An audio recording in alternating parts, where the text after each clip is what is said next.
আমার মনে হয় আমরা মূল জায়গায় তাকাই না। নিজের ভুলটা বুঝতে চাই না। নিজের দোষটা দেখতে চাই না। শেখ হাসিনা সরকারকে নিয়ে বলা হচ্ছে ১৫ বছরে যা তা করেছেন। আমি একজন ভিকটিম। আমি এটা স্বীকার করি। উনি অনেক অন্যায় করেছেন। আর আগের সরকার কি? ২১শে আগস্টের একটা মতো একটা ভয়ংকর ঘটনা আপনি ঘটাইলেন। তারপর আশা করেন তার কাছ থেকে গণতান্ত্রিক আচরণ। এটা আমি মনে করি না কোনো এত বড় একটা রাজনৈতিক দল তারা এটাকে স্বাভাবিকভাবে নেবে। এরপর হচ্ছে ভারত প্রসঙ্গ। বাংলাদেশের সাথে ভারতের সবচেয়ে বড় বর্ডার, আবার ভারতেরও তার অন্য যে কোনো দেশের চেয়ে বাংলাদেশের সাথে বড় বর্ডার। জয়েন বন্ধুরা, আমি দীপ আর আপনারা দেখছেন ইন্ডিয়া আপডেট। বন্ধুরা, এই মুহূর্তে আপনারা যার কথা শুনছেন এনার নাম হচ্ছে আসাদ নূর। দেখুন, আসাদ নূর ভাই একজন সত্য কথা বলতে বাস্তববাদী, যুক্তিবাদী। ইনি কিন্তু ওই আলফাল ধর্ম দিয়ে সবকিছু বিচার করে না। যেটা হোক, আসি মেন প্রসঙ্গে। আপনারা দেখতে পাচ্ছেন বর্তমানে ঘরের ভিতরে, অর্থাৎ আমাদের ঘরের ভেতরে বলুন বা পাকিস্তানের ঘরের ভেতরে, যেটাকে পূর্ব পাকিস্তান নামে জানি, সেই ঘরের ভেতরে কিন্তু ভারত বিরোধিতা সে লেভেলে উঠে গেছে। ভারত অবমাননা থেকে শুরু করে ভারতের পতাকাকে পোড়ানো অল ওভার দিক দিয়ে। এখন যদি তাদেরকে দেখে যদি কোনো ভারতীয়রা ওইরকম টাইপের কিছু করে, এখানে খারাপের কিছু নেই। ওই জন্য কথায় আছে না, আপনি যেমনটা দেবেন এক্স্যাক্টলি সেটাই পাবেন। বর্তমান সময়ে তাদের ঘরের ভেতর থেকে দাবি উঠেছে মাত্র 4 দিনের ভেতরে নাকি কলকাতাকে দখল করে নেবে। এছাড়া অলওয়েজ তারা ধমকি দিচ্ছে 7 সিস্টার্সকে তারা নাকি নিয়ে নেবে। যাই হোক, এরকম অনেক কিছু। কিন্তু আসাদ নূর ভাই রিয়েলিটিটাকে তুলে ধরেছে যে বাংলাদেশ, সরি, পূর্ব পাকিস্তানের ঘরের ভেতর থেকে যদি কিছু করা হয় বা করে, ভারতকে বসে বসে আঙুল চুষবে। যাই হোক, এখানে ভারতের সাথে পূর্ব পাকিস্তানের কোনো কম্পারিজনই হয় না। চলুন দেখে নি আসাদ নূর কি বলছে। তার আগে ছোট্ট রিকোয়েস্ট, যে চ্যানেলটিতে নতুন হলে প্লিজ ভিডিওটিকে লাইক করুন, আর চ্যানেলটিতে নতুন হলে সাবস্ক্রাইব। আপনি তার দেশে 10 ট্রাক অস্ত্র পাঠাচ্ছেন, তাহলে সে বিএনপি কে কেন মনে করবে নিরাপদ? বাংলাদেশকে কেন নিরাপদ মনে করবে? কেন আওয়ামী লীগের মতো কোন গোষ্ঠীকে বা কোন দল বা দলের প্রধান শেখ হাসিনাকে তারা আস্থাভাজন মনে করবে না? সব দেশ বা সব ব্যক্তি আমরা আমাদের নিরাপত্তার কথা বিবেচনা করি। আমাদের অনেক বন্ধুরা অনেক কথা বলেন, হ্যাঁ, ভারতের মৌলবাদ, হিন্দুত্ববাদ, মৌলবাদ এটা সমস্যা। বাংলাদেশের ধর্মীয় মৌলবাদ নিয়ে কোনো কথাই বলেন না, এটা তোলেনই না। আচ্ছা, এই যে ভারত বিদ্বেষ বলা হচ্ছে বা ভারত বাংলাদেশকে বৈষম্য করছে, বড় ভাই ছোট ভাই, এই কথাগুলো বলা হচ্ছে, এগুলো তো হাস্যকর। ডক্টর মোহাম্মদ ইউনূস ক্ষমতা নেওয়ার আগে প্যারিস থেকে তিনি 7 সিস্টার নিয়ে কথা বলছেন। মানে পুরনো ঘায়ে ভারতে আপনি অস্ত্র পাঠাচ্ছেন বিচ্ছিন্নতাবাদীদের কাছ থেকে, আপনি ক্ষমতা নেওয়ার আগেই মনে করে দিতেছেন। শেখ হাসিনাকে ভারত বিভিন্নভাবে সমর্থন দিছে এর আগের সরকারগুলো। আমাকে তো ভারতীয় বিভিন্ন সাংবাদিকরা বলছেন যে দিল্লিতে ধর্ণা না দিয়ে কেউ সরকারে আসে না। এখন যদি আপনি কারো কাছে বিক্রি হন, সে কিনবে না কেন? আর যদি সে কেনে, তাহলে দোষটা কার? আপনার নাকি? মানে যে কিনছে তার সমস্যা, আপনি বিক্রি হন কেন? আপনার দেশের সমস্যা আপনি সমাধান করতে পারেন না। আপনার দেশের বিশ্ববিদ্যালয়ে আ কলেজগুলোতে একে অন্যের সাথে মারামারি করতেছে। গণভবন লুট নিয়ে আপনি বলতেছেন মানুষ স্বাধীনতা উদযাপন করতেছে। আবার যখন তিতুমির কলেজ, এই অন্যান্য কলেজ একজনের সাথে আরেকজন মারামারি করতেছে, তখন বলতেছেন যে কিছু বলতেছেন না, চুপ হয়ে যাইতেছেন। উৎসব মণ্ডল, ছেলেটার কথা মনে আছে? ২ টা চোখ উপড়ে দেওয়া হয়েছিল, তাকে মেরে ফেলার চেষ্টা। অভিযোগ কি? সে ধর্মীয় অনুভূতিতে আঘাত করছে। এটার প্রমাণ কি? এটা কে যাচাই বাছাই করছে? তারে ধরে নিয়ে যাওয়ার পরে আমরা জানলাম তার বিরুদ্ধে ৬ মাস আগের এটা অভিযোগ। পুলিশ তার মোবাইল-টোবাইল অলরেডি নিয়ে নিছে। এটা তদন্ত সাপেক্ষ। এই বন্ধুরা, আসাদ নূর ভাই একটা কথা কিন্তু পারফেক্ট বলেছে, যে আমরা করলে সেটা হয় নাকি উগ্রবাদী। মানে ভারতের কথা বলছি, ভারত করলে উগ্রবাদী, প্রোপাগান্ডা, মলম বিক্রি মিডিয়া, মলম বিক্রি সাংবাদিক, মলম বিক্রি ইউটিউবার, এরকম এক্সেট্রা এক্সেট্রা। কিন্তু যখন ওই দেশের উগ্রবাদী, ইসলাম প্রোডাক্ট গ্রহণকারী, টুপি ধরে রাখা জিহাদি মানসিকতা বা টেররিস্ট তৈরি সমর্থনকারী যে সমস্ত মানুষগুলো বলে, তখন সেটা করলে নাকি সেটা হয় নাকি বিদ্রোহ, সেটা নাকি তাদের মানে আল্লাহর বান্দার হিসেবে বা আল্লাহর কথা, এরকম টাইপের ভাবনা চিন্তা। কিন্তু একবার কখনো আপনাদের কথাগুলো ভেবে দেখেছেন আপনারা কি বলেন? আর ওই জন্য বলে না, ওই জন্য বলা হয়ে থাকে যাদের বাড়ি ঘরে বিশেষ করে কাঁচের জানালা বা কাঁচের দরজা হয়ে থাকে, তারা যেন সেই সমস্ত ঘরে কখনো ঢিল না চড়ে যাদেরও সেম টাইপের দরজা জানালা আছে। কেননা এটা মাথায় রাখবেন, আপনি যদি ওপরের দিকে থুতু ফেলেন, সেটা ক্ষণিক টাইমের আপনার কতটা দম আছে সেটার উপর ডিপেন্ড করে পড়ে যাচ্ছে, কিন্তু সেটা কিন্তু দিন শেষে নিচে এসে পড়বে, মানে আপনার ফেসে। তাই আপনি যেটা দেবেন সেটাই রিটার্ন পাবে।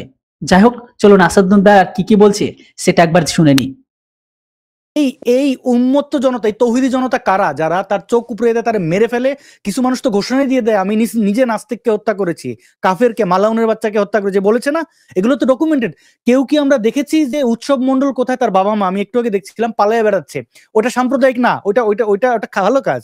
এখন চিন্ময় কৃষ্ণ দাসের ব্যাপারে কথা উঠছে, আরে সে তো ইসকন সন্ত্রাসী, ইসলামিক সন্ত্রাস নিয়ে কোনো চিন্তা নাই, তাদের বলা হচ্ছে তারা মারামারি করে এই করে। মানলাম, সেইখানে চিন্ময় কৃষ্ণকে অ্যারেস্ট করা হইলো, তার জামিন হইতেছে না। বাংলাদেশে তো অনেক ঘটনা ঘটছে, ইসলামপন্থী যে নেতাগুলা, তাদের ধরতে গেলে কি তারা ফুলের মালা দিছে যে না নিয়ে যান আমাদের লিডারদেরকে? তারা সেখানে জড়ো হয়, এটা ইমোশনের ব্যাপার। আমরা দেলোয়ার হোসেন সাঈদীকে কেন্দ্র করে কি দেখছি, শুধু একটা রায় হয়েছিল, 20-25 জন মানুষকে মারলো কারা? এটা কি স্বাভাবিক ঘটনা? আচ্ছা, মুসলমান উগ্রপন্থীরা করলে ওইটা ভালো, ওইটা বিপ্লব, আর হিন্দুরা করলে ওইটা হয়ে যায় হিন্দুত্ববাদী। এই যে কথাবার্তাগুলা, একজন আইনজীবী আলিফ নামের তিনি নিহত হইলেন, খুবই দুঃখজনক, সবার মৃত্যু দুঃখজনক। এইটাকে আমাদের এই যে আমি তাদের মবন্নায়ক বলি, কারণ তারা মবকে উস্কানি দেয়, তারা যায় কি করলো, তারা জাতীয় বীর বানায় দিল। সেই বন্ধুরা আমি আপনাদের বলে দিতে চাই, এই যে আইনজীবীর কথা বলা হচ্ছে, প্রথমে ওইখানে ভিড়ে উত্তপ্ত জনতাগুলো যারা জড়ো হয়েছিল তারা তো সবই তো ইসলাম প্রোডাক্ট গ্রহণকারী টুপি দ্বারা পরিহিত মানুষ। তারা কিন্তু প্রথমের দিকে ভেবেছিল সেই উকিলটা, আইনজীবীটা অর্থাৎ যে ব্যক্তি ছিল উনি হচ্ছে হিন্দু, কিন্তু মারার পরে জানতে পারলো উনি হচ্ছে ইসলামিক ব্যক্তি। তাই পরে ব্যাপারটাকে হাইলাইট করে তুলে ধরেছে, কিন্তু যারা মেরেছে পরে এটা তারা আফসোস করছে যে আমরা মালায়নের বাচ্চা ভেবে কোনো ইসলামিক জিহাদিকে মেরে দিয়েছে।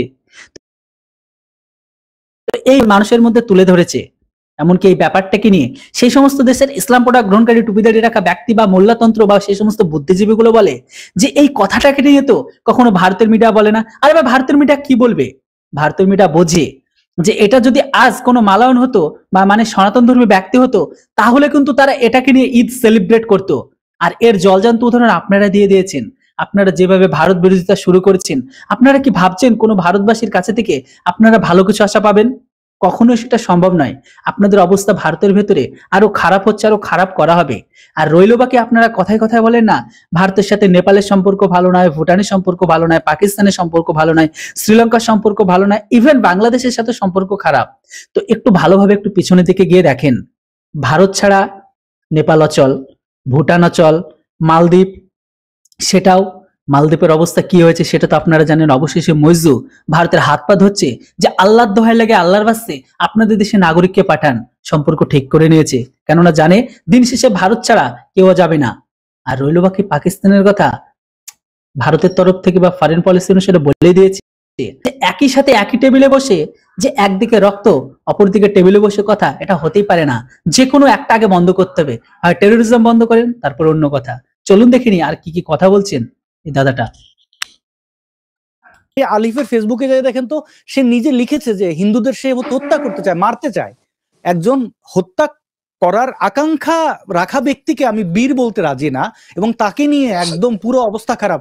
তাহলে আগের যাদের হত্যা করা হলো, সুনামগঞ্জে 105টা বাড়ি ভাঙচুর করেছে, মেইন স্ট্রিম মিডিয়া নাই কেন? আপনি এগুলোকে গোপন রাখবেন, আমার বামপন্থী বন্ধুরা এগুলাকে মেলানোর চেষ্টা করবেন, 2-2-4 ভারতের হিন্দুত্ববাদ, মোদি কি চায়, হাসিনা কি চায়। গলত তো আমাদের, আমরাই তো আমাদের দোষ ত্রুটি দেখি না, আমরা মনে করি দুধে দোয়া তুলসী পাতা, পৃথিবীর সবাই খারাপ। এই যে ভারতের আসিফ নজরুল বললেন 26 লক্ষ কাজ করে সব করে, তারা কি মাগনা কাজ করে নাকি? তারা তাদের মেধা কন্ট্রিবিউট করে। আপনি যদি আজকে আমেরিকায় থাকেন, আমেরিকানকে বলবে নাকি এরাই আমাদের সব খাইয়ে ফেলতেছে? আপনার প্রয়োজন আছে, আপনি থাকছেন আপনার যোগ্যতায়। যদি এটা অবৈধভাবে থাকে, আসিফ নজরুল এখন ক্ষমতায় 4 মাস হয়ে গেল, তিনি একজন ভারতীয় দেখাইছেন যে অবৈধভাবে আছে? দেখান না কেন? এটা তো ওনার কাজ। উনি এসে করলেন কি? ইউনূস সরকার মুক্তিযুদ্ধকে মুখোমুখি দাঁড় করে দিলেন। ওনারা কি প্রতিষ্ঠা করতে চান? পাকিস্তান কায়েম করতে চান? তাহলে সরাসরি বলেন না কেন? আমরা বুঝি। আপনি আজকে 16 এই যে ডিসেম্বর মাস, স্বাধীনতার মাস, কোন টেলিভিশন কোথায় কোন উদযাপন আছে? আপনারা বক্তব্য তুলতেছেন জাতীয় সঙ্গীত বন্ধ বাতিল করবেন, জাতীয় পতাকা বাতিল করবেন, তালেবানিদের পতাকা নিয়ে মিছিল হয়, সেটা অবমাননা হয় না? মানে আমার কাছে মনে হয় না এটা একটা, আমরা একচোখা বাংলাদেশের মানুষজন, আমরা অকৃতজ্ঞ, নিজের পতাকাকে সম্মান করি না, অন্যের পতাকা পাড়াবো, ছিড়বো ফিরবো, তারপর বলবো এই ভারতীয় দূতাবাসে আমাদের হামলা হয়েছে। কলকাতার হাই কমিশনে কি হয় খোঁজ নেবেন। একজন ভারতীয় যখন বাংলাদেশে ভিসা নিতে চান, তাকে ঘুষ দিতে হয়, না হলে তিনি 1.5-2 মাসে ভিসা পান না। এটা কি কখনো বলেন? লজ্জা করে না নিজের? আমরা যে দুর্নীতি করি, চোর যে আমরা, ছ্যাচরা, এটা বলতে দেশত্ববোধ কিসের দেশপ্রেম? আমরা তো আমাদের নিজেদেরকেই ভালোবাসি না। আমাদের দেশে সারাক্ষণ মারামারি কাটাকাটি, নিজেদের মধ্যে কারোর কোনো নিরাপত্তা নেই, মব যা ইচ্ছা তা করতেছে, যার যা ইচ্ছা ঘোষণা দিতেছে। আজকে জয় বাংলা কেউ বললে তারে পালাই যেতে হয়, ক্যামেরার সামনে থেকে লুকাইতে হয় কেন? জয় বাংলার দোষ কি?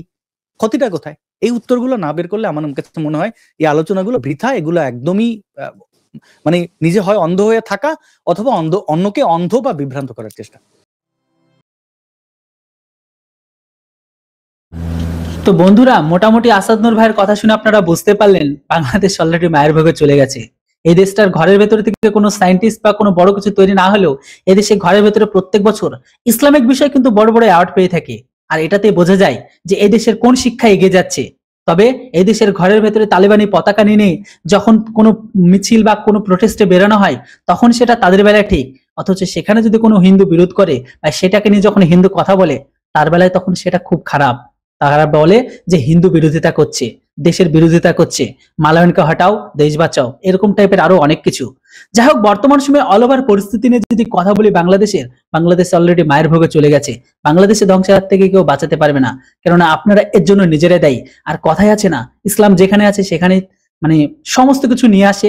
সে খারাপ ভাগ্য বলুন, খারাপ কর্ম বলুন, নিজেদের কাজের জন্য এরা নিজেরাই ধ্বংস হচ্ছে আর দোষ দিচ্ছে অন্যকে। আজ ভালো করে বিশ্বের 56টি ইসলামিক দেশের দিকে তাকিয়ে দেখুন, এরা কোথাও শান্তি নেই, না নিজেরা শান্তিতে থাকে না কখনো কাউকে শান্তিতে থাকতে দেয়। অল ওভার পরিস্থিতি নিয়ে যদি কথা বলি, বাংলাদেশের ধ্বংস অনিবার্য, আর এটা শুরু করছে ডক্টর ইউনূস। বর্তমান সময়ে আপনারা অনেক কিছু দেখতে পাবেন। তবে আসাদ নূর ভাইয়ের কথার সাথে আপনারা কতটা সহমত অবশ্যই কমেন্ট বক্সে লিখে জানান। Thanks for watching. জয় হিন্দ, বন্দে মাতরম।